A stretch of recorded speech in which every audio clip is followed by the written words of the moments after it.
اس وقت میں بنو میں موجود ہوں اور آپ میرے پیچھے دیکھ رہے ہیں کہ گورنمنٹ ڈگری کالج نمبر 2 ہے. ڈپٹی کمشنر کی اعلامیہ کے مطابق آج ضلع بھر میں تعلیمی ادارے جو ہے وہ بند ہے, نجی ہو سرکاری ہو, کیونکہ یہاں پہ جو قریبی کینٹ کا علاقہ ہے وہاں پہ ایک واقعہ پیش آیا ہے جہاں پہ کچھ جو شدت پسند تھے انہوں نے کچھ اہلکاروں کو یرغمال بنایا ہوا ہے. پچھلی تقریباً 48 گھنٹوں سے یہ معاملہ چل رہا ہے.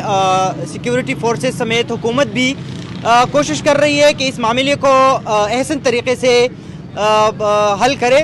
ہمارے ساتھ یہاں پہ یہ کالج کی کچھ طلبہ موجود ہے, وہ یہاں پہ صبح آئے تھے لیکن چونکہ ان کو اعلامیہ کا پتہ نہیں تھا کہ آج کالجز اور تعلیمی ادارے جو ہے وہ بنو میں بند ہے. آپ کا نام کیا ہے؟ عاقب خان.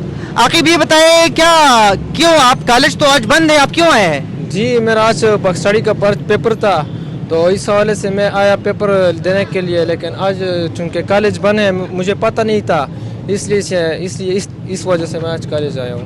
مجموعی طور پر جتنے بھی بڑے بازار ہیں وہ بنو میں کھلے بند نہیں ہے, کاروباری زندگی یہاں پہ چل رہی ہے. آپ پیچھے یہ دیکھ بھی رہے ہیں کہ بازار دکانیں سب کچھ آپ کو کھلے نظر آ رہے ہیں, لوگ بھی ہیں یہاں پہ بھی لوگ جمع ہوئے ہیں. بابا نام کیا ہے آپ کا؟ قمر علی. عمر علی, کیا صورتحال ہے, حالات کیسے؟